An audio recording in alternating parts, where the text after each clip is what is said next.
देखिए आज हम इस वीडियो में जानेंगे 12th क्लास का इकोनॉमिक्स यानी अर्थशास्त्र और अर्थशास्त्र का हम लोग एमसीक्यू जानेंगे। इसमें हमने आपको फर्स्ट वीडियो जीडीपी क्या होता है सारे आपको बता चुकी हूँ, मतलब फर्स्ट चैप्टर भी बता चुकी हूँ। उसमें जीडीपी के बारे में बता दी हूँ, जीएनपी के बारे में बता दी हूँ, एनएनपी के बारे में बता दी हूँ, एनडीपी के बारे में बता दी हूँ। क्या होता है सारे के सारे मैं आपको उसमें कवर करा चुकी हूँ। इसमें आपको समझना क्या है कि आपको क्वेश्चन जो एमसीक्यू आएगा आपके पेपर में ये किस टाइप का आएगा, कैसा आएगा, तो ये आपको करना है। अब इससे आपको जितना भी दिया गया है ना ये आपको देखना होगा, ठीक है। यहाँ पे पूछता क्या है, यहाँ पे जो क्वेश्चन पहला दिया गया है इसमें कहता है कि अंतरराष्ट्रीय व्यापार का अध्ययन किसमें होता है। अगर हम अंतरराष्ट्रीय व्यापार का अध्ययन करना होगा तो बताइए हम किसमें, व्यष्टि अर्थशास्त्र में करेंगे या फिर लोक अर्थशास्त्र में करेंगे, समष्टि अर्थशास्त्र में करेंगे, या इनमें से तीनों में से कोई नहीं, किसी एक में तो होगा। अब इसमें किसमें होता है, अंतरराष्ट्रीय व्यापार, व्यापार अंतरराष्ट्रीय किसके में होता है, तो समष्टि अर्थशास्त्र में होना चाहिए। और आपको पता है कि अंतरराष्ट्र या केंद्र की जो सारी चीजें होती है ना समष्टि अर्थशास्त्र में, यानी संपूर्ण अर्थव्यवस्था का जो ज्ञान है ये समष्टि अर्थशास्त्र में आता है। तो मतलब मैक्रो में, इसे मैक्रो भी कहते हैं और माइक्रो उसे कहते हैं जो होता है व्यष्टि अर्थशास्त्र। तो व्यष्टि अर्थशास्त्र के तहत राष्ट्रीय व्यापार का अध्ययन नहीं आता है, लेकिन आता है समष्टि अर्थशास्त्र के तहत। अब यहाँ पे दूसरा चीज आपको पूछता क्या है कि वास्तविक अर्थशास्त्र में वे कथन शामिल होता है जिनकी क्या है। अब बताइए सत्यता की जांच की जा सकती है, मतलब आप सत्यता की जांच कर सकते हैं या फिर सत्यता की जांच नहीं की जा सकती है या की जा सकती है, दोनों पूछेगा। या सत्यता की जांच नहीं की जा सकती है, तीन है, इनमें तीन, एक में की जा सकती है, एक में नहीं की जा सकती है, एक में की भी जा सकती है, एक में नहीं भी की जा सकती है। तो ये पूछा है। और चौथे में कहा है इनमें से कोई नहीं, ऐसा कोई नहीं है, यानी वास्तविक अर्थशास्त्र में वे कथन शामिल होते हैं जिनकी क्या है, तो आप कहोगे ए में कहता है कि सत्यता की जांच की जा सकती है, ठीक है। यहाँ पे की नहीं लिखा गया है, लिख देती हूँ, की जा सकती है, ठीक है। सत्यता की जांच की जा सकती है मतलब क्या होता है, वास्तविक मतलब होता है रियल आपको जीडीपी बताई हूँ, रियल जीडीपी क्या होता है, जो रियल होता है।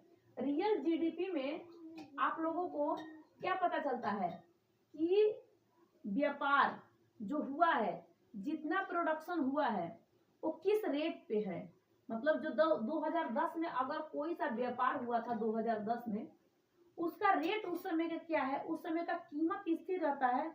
और उस समय का हम लोग रियल जीडीपी आधार वर्ष देखते हैं कि उस समय का आधार वर्ष। अब यही रेट कोई सा पेन का ही रेट है, इसका बढ़ जाता है। और 2015 में अगर इस पेन का रेट उस समय 5 रुपये था, अगर इस समय 10 रुपये हो जाता है तो हम किसको लेंगे, ये आएगा आपका नॉमिनल में और ये आएगा आपका रियल में, तो हम रियल को लेंगे क्योंकि हमें रियल की जरूरत है। जब 5 रुपये उस समय का रेट था हम उसी को देखेंगे। हम देखते हैं मार्केट प्राइस किसमें देख लेते हैं, इसमें नॉमिनल जीडीपी में, नॉमिनल जीडीपी में देखते हैं करेंट वाला, क्या अभी का जो चीज आ रहा है, अभी कितना रुपया का हमें मिल रहा है। लेकिन रियल जीडीपी में काउंट होता है ना, तो काउंट होता है सिर्फ वास्तविक यानी रियल जीडीपी पर। समझ में आया। तो इसमें कौन सा है, सत्यता की जांच की जा सकती है। अब आता है आदर्शात्मक अर्थशास्त्र, संबंध है, मतलब किससे संबंध है, तथ्यों से संबंध है, विचारों से संबंध है, दोनों में से, मतलब ए और बी दोनों से संबंध है या इनमें से कोई नहीं, ये पूछता है। ए का है तथ्यों से, बी वाला विचारों से, सी वाला दोनों से, डी वाला इनमें से कोई नहीं। तब आप कहोगे क्या कि नहीं तथ्यों से नहीं विचारों से हो सकता है, क्योंकि आदर्शात्मक अर्थशास्त्र विचारों से होता है। तो ये विचारों से आप लगा सकते हो। क्वेश्चन तीसरा वाला आपको समझ में आ गया होगा। यहाँ पे पूछता है कि केंद्रीय नियोजन अर्थशास्त्र मतलब अर्थव्यवस्थाओं में आर्थिक क्रियाओं पर किसका नियंत्रण होता है, या किसका नियंत्रण होता है। जो केंद्रीय नियोजित अर्थव्यवस्था में आर्थिक क्रिया क्या होती है, आर्थिक समस्या आपको पता है, जितने आपके पास संसाधन है उतने ही आपको खर्च करना चाहिए। सीमित संसाधन है, असीमित आपके पास आवश्यकताएं हैं, इससे कोई मतलब नहीं बनता है। यहाँ पे कहता है कि भैया क्या क्या है, एक तो ये कहता है उद्योगपतियों का क्या है, केंद्रीय नियोजन अर्थव्यवस्थाओं में क्या है, उद्योगपतियों का या फिर निजी फर्मों का या फिर सरकार का या उपरोक्त सभी में। तो इसमें से आपको एक किसी को चुनना है। अब इसमें आपको चुनना है तो क्या चुनोगे? तब आप कहोगे कि नहीं, निजी फर्मों का हो सकता है। क्यों निजी फर्मों का हो सकता है? सरकार का भी नहीं हो सकता है, सभी का नहीं, उद्योगपति तो नहीं हो सकता, क्योंकि केंद्रीय नियोजन अर्थव्यवस्थाओं के आर्थिक समस्या का पूछता है। हर एक व्यक्ति का प्राइवेट क्या कहता है, निजी मतलब प्राइवेट फर्मों का इसमें अध्ययन किया जाता है। यह होता है अर्थव्यवस्था। अब यहाँ पे 5वां क्वेश्चन पूछता है क्या, निम्नलिखित में से कौन सी एक अर्थव्यवस्था की केंद्रीय समस्या नहीं है। अगर इसमें से पूछ रहा है क्या चीज कि निम्नलिखित में से, चार ऑप्शन दिया है यहाँ पे, निम्नलिखित में से कौन सी एक अर्थव्यवस्था की केंद्रीय समस्या नहीं है। अब कौन सी नहीं, अगर पूछता है कि किन वस्तुओं का उत्पादन किया जाए, क्या ये केंद्रीय समस्या है? बताओ क्या केंद्रीय समस्या है? तो ये केंद्रीय समस्या हो सकता है भी केंद्रीय समस्या। केंद्र में सोचा जाएगा कि क्या चीज का उत्पादन किया जाए, उसके बाद कहता है क्या उत्पादन किसके लिए किया जाए, ये भी है केंद्रीय समस्या। भाई ये भी कह सकता है। यहाँ पे पूछा है कि क्या नहीं है केंद्रीय समस्या। पूछा संसाधनों का पूर्ण रोजगार कैसे किया जाए, ये भी है केंद्रीय समस्या। लेकिन क्या चीज नहीं है, ये पूछता है गरीबी और बेरोजगारी की समस्या, ये केंद्रीय समस्या नहीं है। आप कितने गरीब हो, क्या करते हो, ये केंद्र की समस्या नहीं है। केंद्र को तो लगता है कि आप गरीब हो, आपका राशन कार्ड बनवा देगा, राशन कार्ड पीला कार्ड बनवा दिया, आराम से जाइए राशन उठाइए। उतने में आपकी पूरी गरीबी खत्म नहीं हो जाएगी। हर लोग की गरीबी की समस्या केंद्र नहीं देख सकता है। केंद्र सिर्फ यही न देखेगा कि अगर आप गरीब हो तो आप अपने बच्चों को सरकारी स्कूल में पढ़ा सकते हैं, आप गरीब हो आप राशन ले सकते हैं, वृद्धा हो, विधवा हो, विकलांग हो, आपको पैसे मिल सकता है सरकार के उससे। लेकिन क्या उसकी समस्याएं हैं? गरीबी उसकी समस्या नहीं है। केंद्र में केंद्रीय समस्या में अर्थव्यवस्था की केंद्रीय समस्या में गरीबी और बेरोजगारी की नहीं है। तो ये ऑप्शन आपका डी वाला सही हो गया, 5वां का डी। पूछता क्या है 6वां में, मानवीय आवश्यकताओं को संतुष्ट करने वाला साधन है। मानव को संतुष्ट करने वाला साधन क्या हो सकता है? अब आपको ये दिमाग लगाना होगा कि संतुष्ट पूछा है, मानव को संतुष्ट कौन सा कर सकता है। अगर मान लीजिए मैंने आपको पढ़ाया था, मैं आपको ये बताई थी कि अगर आपके पास सीमित साधन है और आपके पास असीमित आवश्यकता है, तो इनमें से आप बताइए कि जब आपके पास सीमित साधन है, मान लीजिए आपके पास 10 रुपए है, या 10 रुपए में से आपको बहुत सारे चीज की जरूरत है, असीमित आवश्यकताएं हैं, मुझे बहुत चीज चाहिए, मुझे एक बोर्ड चाहिए, मुझे कॉपी चाहिए, मुझे दूध चाहिए, मुझे पेन चाहिए, मुझे खाने के लिए चाहिए, मुझे सब कुछ। लेकिन आपके पास बजट कितना है? 10 रुपए। मान लीजिए 10 रुपए नहीं रखती हूँ मैं, 100 रुपए रखती हूँ, यानी कि आपके पास 100 रुपए है। तो 100 रुपए में से आप सोचोगे कि भाई इसमें से क्या क्या हम कर सकते हैं। तो देखना चाहिए कि हमें क्या चीज संतुष्टि, मानव को संतुष्ट क्या चीज कर सकता है, उसी तरीके से हम खर्च करेंगे। हमारे पास जितना पैसा है तो हम उस सीमित साधनों में लगाएंगे। सीमित साधन हमारे पास है तो हम अपने संतुष्टि के लिए क्या करेंगे। तो यहाँ पे पूछा क्या है, असीमित या सीमित या दुर्लभ या इनमें से कोई नहीं। तब आप कहोगे कि असीमित नहीं, क्योंकि हमारे पास पैसा जितना है हम उतने में संतुष्ट होना चाहते हैं। तो हमारे पास सीमित अगर संसाधन है तो हम संतुष्ट हो सकते हैं। मानव संतुष्ट तभी होता है जब उसके पास सीमित साधन हो और सीमित ही खर्च करे, जो उसकी ज्यादातर जरूरत है। भूख लगा है ज्यादा तो आप खाना खा सकते हैं। उस समय आपको फैशन चश्मा लगाने की जरूरत नहीं कि हम चश्मा भी पहन ले और हम खाना भी खा लें। तो चश्मा को छोड़ सकते हो, चश्मा आपको नहीं लगा के चलना है। तो जो शरीर को संतुष्टि पहुंचाए, चश्मा से आपको संतुष्टि नहीं मिलेगी, आपको सिर्फ एक फैशन लगेगा कि हम फैशन कर रहे हैं, लेकिन आपको संतुष्टि तभी मिलेगी जब आपका पेट भरा होगा। तो संतुष्ट मानव को संतुष्टि कौन प्राप्त करा सकता है? भैया सीमित साधन। ठीक है। अब यहाँ पे 7वां पूछता है कि आर्थिक समस्या का संबंध किससे है, मतलब आर्थिक समस्या का संबंध क्या है।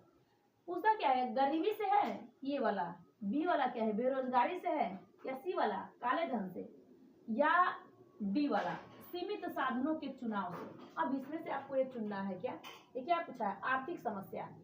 आर्थिक समस्या आपका क्या है? समस्या तो सबको पता है कि सबको क्या क्या प्रॉब्लम हो सकती है।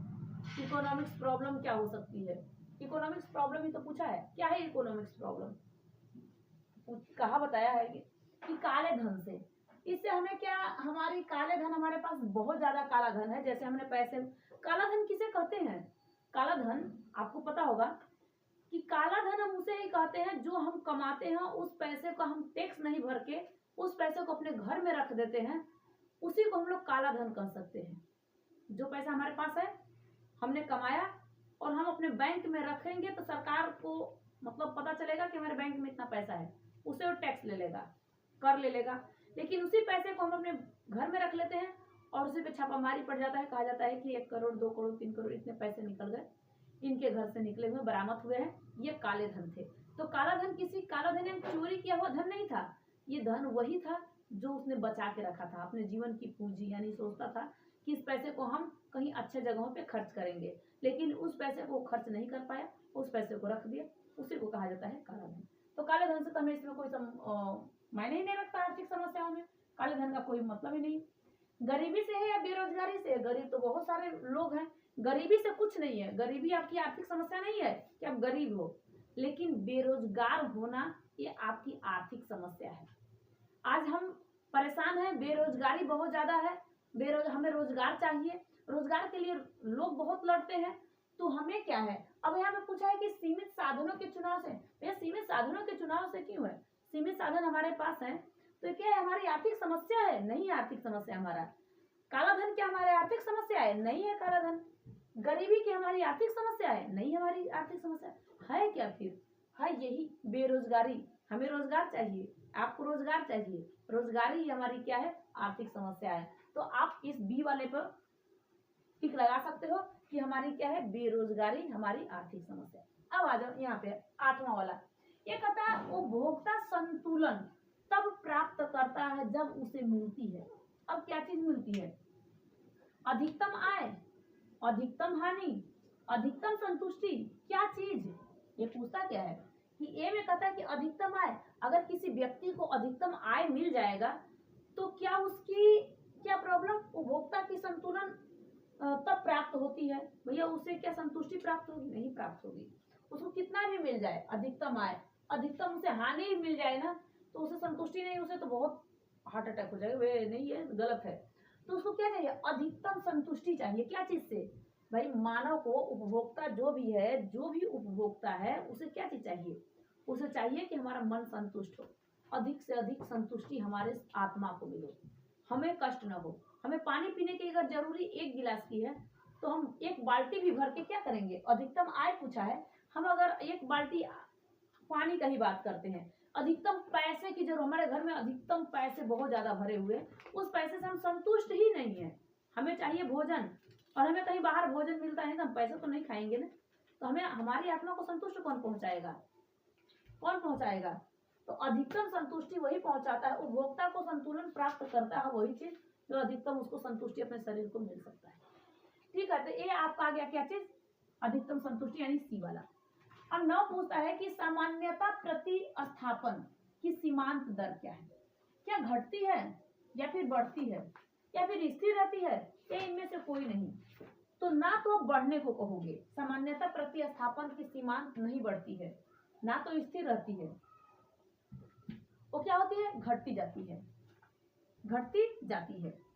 यहाँ पे समझ में आया। 10वां वाला क्या कहता है? समष्टि अर्थशास्त्र का संबंध किससे है? अगर पूछता है कि समष्टि अर्थशास्त्र का संबंध है संपूर्ण अर्थव्यवस्था में उत्पादित वस्तुओं और सेवाओं से, सामान्य कीमत दर स्तर से, राष्ट्रीय आय से, या उपरोक्त सभी है? बताओ। समष्टि अर्थशास्त्र का संबंध, आपको पता होगा कि समष्टि अर्थशास्त्र का संबंध संपूर्ण अर्थव्यवस्था से भी है। संपूर्ण अर्थव्यवस्था में कितने वस्तु का प्रोडक्शन हुआ, कितने गुड्स का प्रोडक्शन हुआ, कितने आपने सर्विस किया, और सर्विस से ज्यादा पैसे आते हैं, आपको पता होगा। तो कितना आपका गुड्स है और कितना आपका सर्विस है, इन दोनों का भी इनकम देखा जाता है समष्टि अर्थशास्त्र के तहत। यहाँ पे कहता है कि सामान्य कीमत स्तर से, हाँ कीमत स्तर से हो सकता है। पूछता है राष्ट्रीय आय से, हाँ राष्ट्रीय में आय देखा जाता है इन तीनों से। क्या कहता है? उपरोक्त सभी से। ये होता है आपका समष्टि अर्थशास्त्र का संबंध। तो ये आपका पूरा 10 के 10 क्वेश्चन है, इसे आप ध्यान से देख लेना। इतना इतना क्वेश्चन आपको बताऊंगी तभी आपको आपके लिए बहुत ज़्यादा सही रहेगा। और इससे आपको ये पता चलेगा, इसको समझाते भी गई हूँ, इसका जो MCQ है ना इसमें आपको समझाते भी गई हूँ कि किस तरीके से आप इसे पढ़ सकते हो। यहाँ तक आपको समझ में आया होगा। तब तक नेक्स्ट वीडियो मिलूंगी, तब तक के लिए जय हिंद।